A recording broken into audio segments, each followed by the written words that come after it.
Hi welcome to my channel.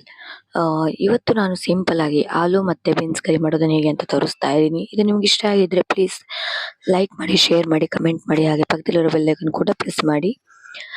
ಈಗ ಮೊದಲನೇದಾಗಿ ನಾನು ಒಂದು ಪ್ಯಾನ್ ತಗೊಳ್ತಾ ಇದ್ದೀನಿ. ಅದಕ್ಕೆ ಒಂದು 3ರಿಂದ 4 ಸ್ಪೂನ್ ಆಗುವಷ್ಟು ಎಣ್ಣೆನ ಹಾಕ್ಕೊಂಡಿದ್ದೀನಿ. ಎಣ್ಣೆನ ಸ್ವಲ್ಪ ಚೆನ್ನಾಗಿ ಕಾಯಿಸ್ಕೊಳ್ತಾ ಇದ್ದೀನಿ. ಎಣ್ಣೆ ಕಾದ ನಂತರ ಬೀನ್ಸ್ ಇರುತ್ತಲ್ವ, ಇದನ್ನ ಈ ತರ ಪೀಸಸ್ ಆಗಿ ಮಾಡಿ ಇಟ್ಕೊಂಡಿದ್ದೀನಿ. ಇದನ್ನ ಈಗ ಫಸ್ಟ್ ನಾನು ಸ್ವಲ್ಪ ಹಾಫ್ ಫ್ರೈ ಮಾಡ್ಕೊಳ್ತಾ ಇದ್ದೀನಿ. ಈ ತರ ಮಾಡೋದ್ರಿಂದ ಟೇಸ್ಟ್ ಚೆನ್ನಾಗಿ ಬರುತ್ತೆ. ಹಾಗಾಗಿ ಹಾಫ್ ಫ್ರೈ ಮಾಡ್ಕೊಳ್ತೀನಿ. ಒಂದ್ ಸ್ವಲ್ಪ ಈ ತರ ಇದನ್ನ ಫ್ರೈ ಮಾಡ್ಕೊಳ್ತಾ ಇದ್ದೀನಿ. ಜಾಸ್ತಿ ಎಣ್ಣೆ ಡೀಪ್ ಫ್ರೈ ಕೂಡ ಮಾಡ್ಕೊಳ್ಬಹುದು, ಆದ್ರೆ ನಾನು ಈಗ ಸ್ಟಿರ್ ಫ್ರೈ ಮಾಡ್ತಾ ಇದ್ದೀನಿ.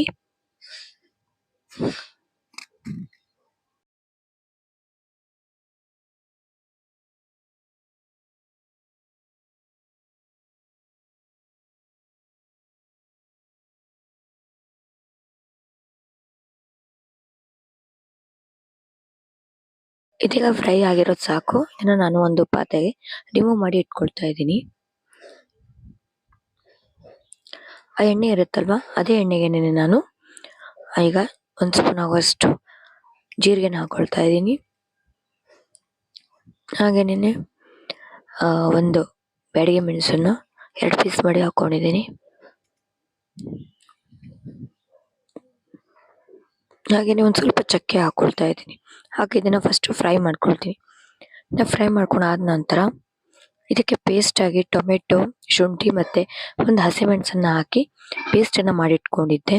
ಅದನ್ನ ಈಗ ಹಾಕಿ ನಾನು ಇದಕ್ಕೆ ಚೆನ್ನಾಗಿ ಮಿಕ್ಸ್ ಮಾಡಿ ಇಟ್ಕೊಳ್ತಾ ಇದ್ದೀನಿ. ಇದಕ್ಕೆ ಯಾವುದನ್ನು ಕೂಡ ಈರುಳ್ಳಿ ಯೂಸ್ ಮಾಡಿಲ್ಲ ಅಥವಾ ಬೆಳ್ಳುಳ್ಳಿ ಯೂಸ್ ಮಾಡ್ತಾ ಇಲ್ಲ ನಾನು. ಹಾಗಾಗಿ ಇದನ್ನ ಈಗ ಫಸ್ಟ್ ಹಾಕಿ ಚೆನ್ನಾಗಿ ಮಿಕ್ಸ್ ಮಾಡ್ಕೊಳ್ತಾ ಇದ್ದೀನಿ. ಮಿಕ್ಸ್ ಮಾಡ್ಕೊಂಡು ಇದಕ್ಕೆ ಸ್ವಲ್ಪ ಉಪ್ಪನ್ನ ಹಾಕಿ ಕೂಡ ಮಿಕ್ಸ್ ಮಾಡ್ಕೊಳ್ತೀನಿ.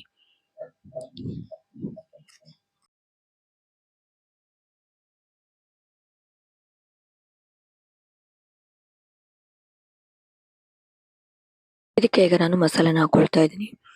ಇದಕ್ಕೆ ಒಂದು 1/4 ಸ್ಪೂನ್ ಆಗುವಷ್ಟು ಅರಿಶಿನ, 1 ಸ್ಪೂನ್ ಆಗುವಷ್ಟು ಧನಿಯಾ ಪೌಡರು, ಹಾಗೆ 1 ಸ್ಪೂನ್ ಆಗುವಷ್ಟು ಅಚ್ಚ ಖಾರದ ಪುಡಿ, ಹಾಗೆ ಅರ್ಧ ಸ್ಪೂನ್ ಆಗುವಷ್ಟು ಗರಂ ಮಸಾಲ ಹಾಕಿ ಚೆನ್ನಾಗಿ ಮಿಕ್ಸ್ ಮಾಡ್ಕೊಳ್ತೇವೆ. ಅರ್ಧ ಅಥವಾ 1 ಸ್ಪೂನ್ ಆಗುವಷ್ಟು ಗರಂ ಮಸಾಲನ ಹಾಕೊಂಡು ಚೆನ್ನಾಗಿ ಮಸಾಲಾನ ಮಿಕ್ಸ್ ಮಾಡ್ಕೊಳ್ಬೇಕು.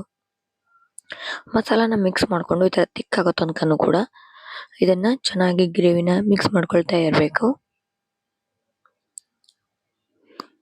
ನೋಡಿ, ಈ ತರ ಇದ್ ಮಾಡಿ ಇದು ಚೆನ್ನಾಗಿ ಆದ್ಮೇಲೆ ಮೇಲ್ಗಡೆ ಎಲ್ಲ ಆಯಿಲ್ ಬಿಡೋದಕ್ಕೆ ಸ್ಟಾರ್ಟ್ ಆದ ನಂತರ ಗ್ರೇವಿ ಈಗ ರೆಡಿ ಆಗ್ತಾ ಇದೆ. ನೋಡಿ, ಆಯಿಲ್ ಎಲ್ಲ ಮೇಲ್ಗಡೆ ಬಿಡ್ತಾ ಇದೆ ಕೂಡ. ಚೆನ್ನಾಗಿ ಮಿಕ್ಸ್ ಮಾಡ್ಕೊಳ್ತಾ ಇದ್ದೀನಿ.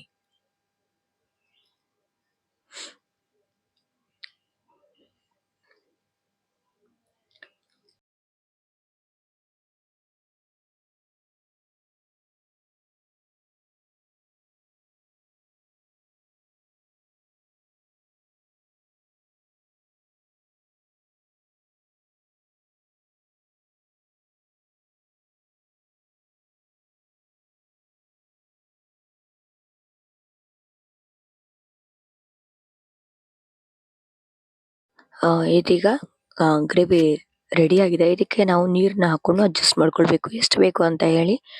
ಇದಕ್ಕೆ ನಾನೀಗ 1 ಕಪ್ ಆಗುವಷ್ಟು ನೀರನ್ನ ಹಾಕೊಂಡು, ಅಂದ್ರೆ ಚಿಕ್ಕ ಕಪ್ನಲ್ಲಿ ನಾನು 2 ಕಪ್ ಹಾಕೊಂಡಿದ್ದೀನಿ. ನಾರ್ಮಲ್ ಆಗಿ ದೊಡ್ಡ ಕಪ್ ಇರುತ್ತಲ್ವಾ, ಆ ಕಪ್ನಲ್ಲಿ 2 ಕಪ್ ಆಗುವಷ್ಟು ನೀರನ್ನ ಹಾಕೊಂಡು ಚೆನ್ನಾಗಿ ಮಿಕ್ಸ್ ಮಾಡ್ಕೊಳ್ತಾ ಇದ್ದೀನಿ.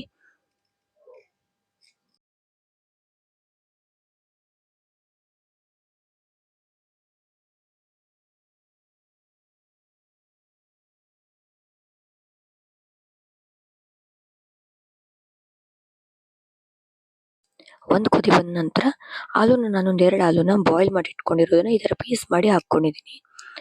ನೀವು ಬೇಕಾದ್ರೆ ಫ್ರೈ ಮಾಡಿ ಕೂಡ ಹಾಕೊಳ್ಬಹುದು, ಆದ್ರೆ ಬಾಯ್ಲ್ ಮಾಡಿದ್ರೆ ಬೇಗ ಆಗುತ್ತೆ ಅಂತ ಹೇಳಿ ನಾನು ಬಾಯ್ಲ್ ಮಾಡಿ ಹಾಕೊಳ್ತಾ ಇದ್ದೀನಿ. ಇದನ್ನ ಹಾಕೊಂಡು ಈಗ ಫ್ರೈ ಮಾಡಿರುವಂತ ಬೀನ್ಸ್ ಅನ್ನು ಕೂಡ ಹಾಕೊಳ್ತಾ ಇದ್ದೀನಿ. ಇದಕ್ಕೆ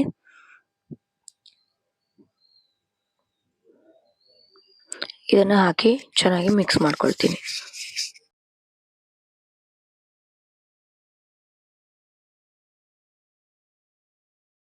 ಮಿಕ್ಸ್ ಮಾಡಿ ಇದನ್ನ ಕವರ್ ಮಾಡಿ ಒಂದು 10 ನಿಮಿಷ ಲೋ ಫ್ಲೇಮಲ್ಲಿ ಇಟ್ಟು ಇದನ್ನ ಬೇಯಿಸ್ಕೊಳ್ತೀನಿ.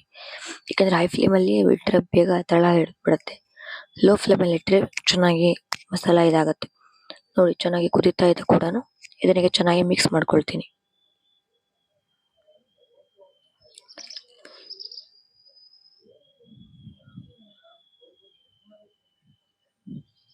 ಇದಕ್ಕೆ ಒಂದು ಸ್ವಲ್ಪ ಕೊತ್ತಂಬರಿ ಸೊಪ್ಪನ್ನು ಹಾಕ್ಕೊಂಡು ಚೆನ್ನಾಗಿ ಮಿಕ್ಸ್ ಮಾಡ್ಕೊಳ್ತಾ ಇದ್ದೀನಿ.